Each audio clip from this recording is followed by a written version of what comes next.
Welcome back, everyone. This is Mike once again. I'm going to do a two-part video for you on one of my personal fave scholars, Bonnie Urciuoli, who I am personally nominating as the most difficult last name to remember how to spell, because I mess up the spelling every single time. Every time. I don't know what's wrong with me. So we're looking at a very influential book, Exposing Prejudice. And I'll be interpreting the introduction for you and also chapter 1.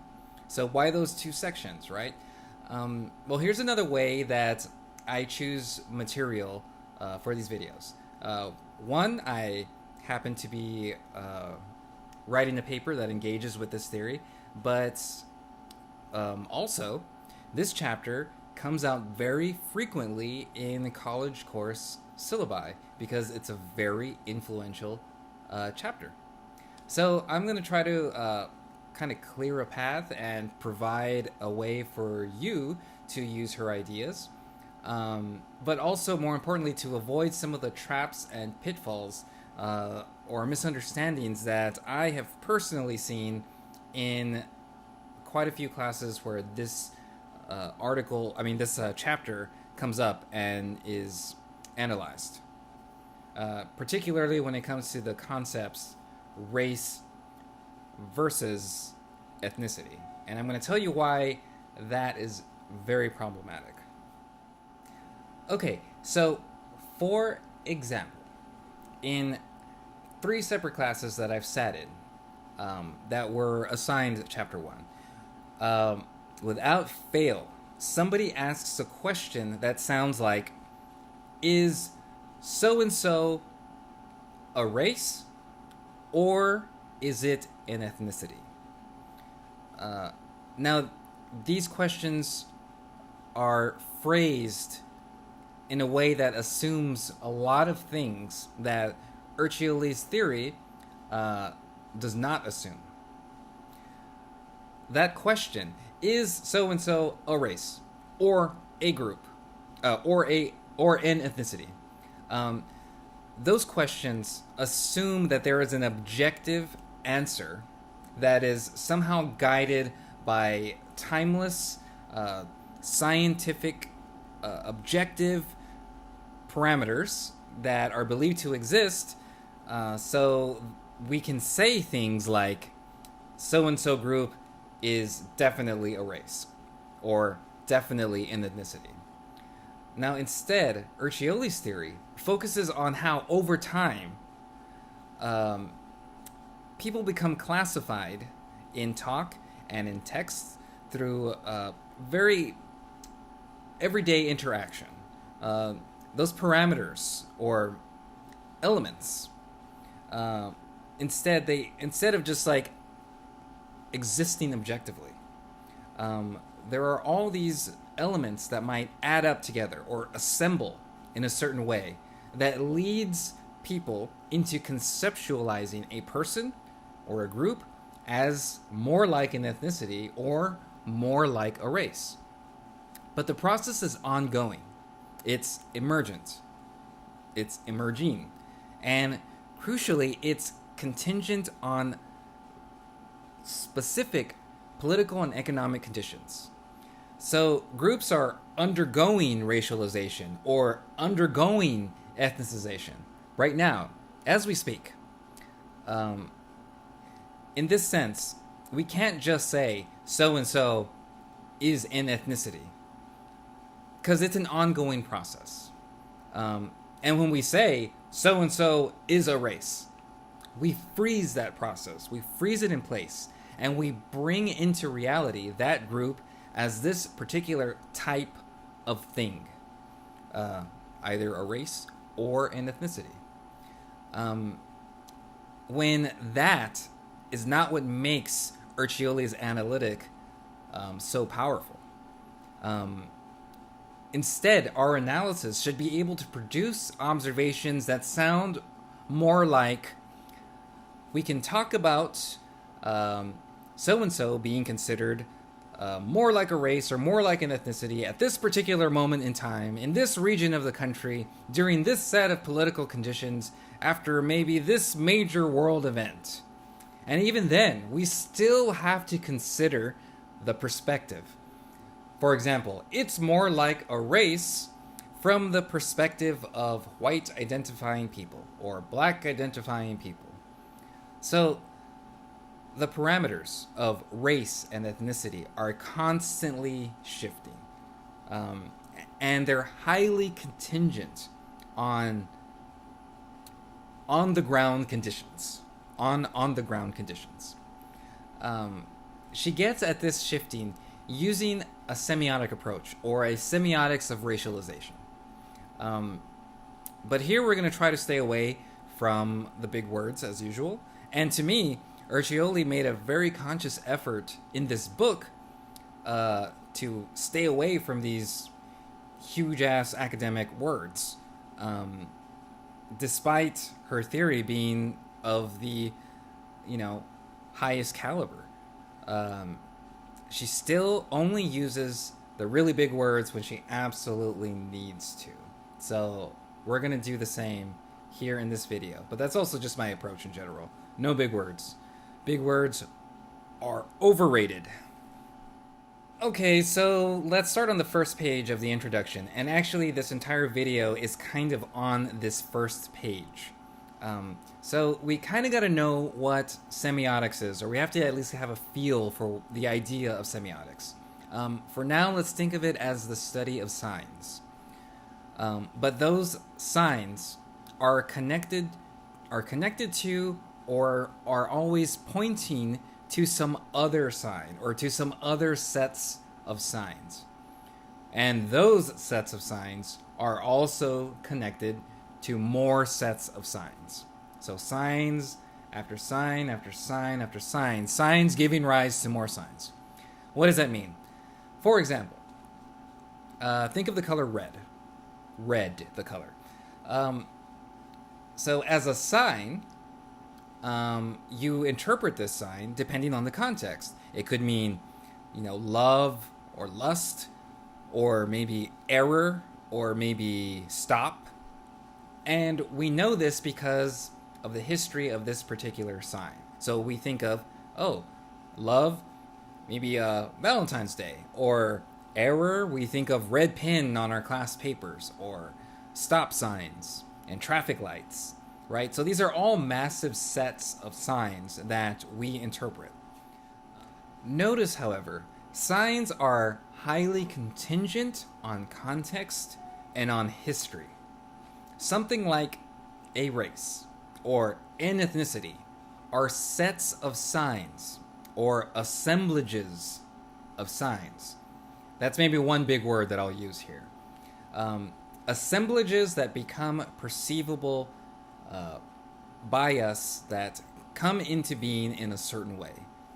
So assemblages of signs are always in the process of being assembled. So when we're looking at Urciuoli's work, we are looking at racializing and ethnicizing processes, meaning signs being assembled in a particular way so that people interpret them in a particular way. Okay, now another really important thing too, and remember, we're still looking at the first couple of paragraphs. She talks about concepts becoming objects. Objectifying.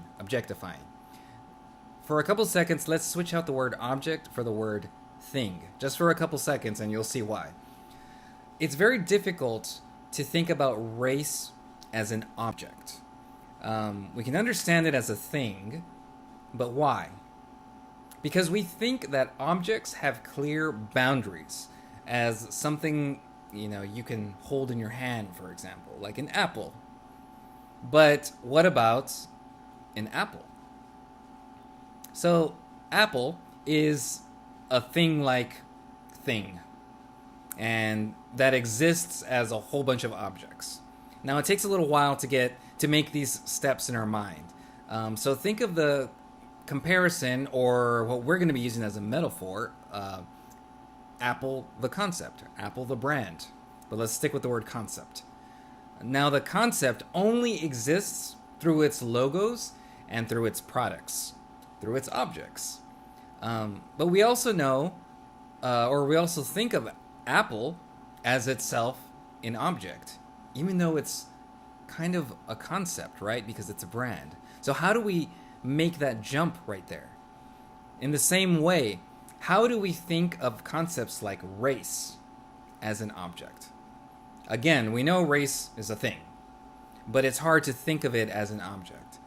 But it's actually more simple than we might think, because we do it all the time with all kinds of concepts. Let's think of the concept time. Yeah, the concept time, the one we experience, right? Moving through time, right? Time we chop into years and days and minutes, all of which are objects or things. But ultimately, they're concepts that we created to understand and measure time. So we know that these objects have clear-cut boundaries from 1 hour to the next, 1 day to the next. Sometimes we say stuff like, there was a time when blah, blah, blah, blah. Meaning there was this discrete moment that we can carve out in our memory that exists as a thing or a conceptual object that we can talk about. We divide up our speech into sentences. Those are objects or things, right? Now, when we talk about the white race or the black race, those are concepts that become objects or things that we can talk about as if there were clear boundaries between them, as if we could precisely measure the concept itself, just like if it was a unit of time or something. Think of the census, the US Census, the marking off of a race box or an ethnicity box. Again, the concept race or ethnicity in these moments become a thing or an object. So we actually objectify race all the time. We objectify ethnicity all the time. So in this way, this theory, Urciuoli's theory, is kind of a story of how race and ethnicity become things and objects we can talk about. Objects that are constantly forming as we talk, as we write. Because when we say certain things, there are assumptions held within, just like the census box that we check off. When we check off our race group or ethnicity group, right? It assumes you can literally box in certain people into this certain race group or ethnicity group, as if race and ethnicity weren't totally abstract conceptualizations. So even if they're concepts, they're treated as real objects that exist in nature. That's what's important here. In this sense, racializing discourses takes abstract concepts and makes them real, makes them into real and perceivable things and perceivable objects.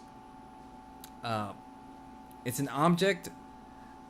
It's only an object, or it's only treated as an object because we're constantly objectifying them, making them into objects. Objectifying.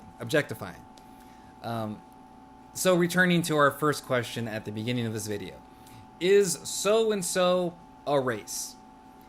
That question assumes that the box exists, that there's a timeless box that exists without any context, without any politics, without any economic reality.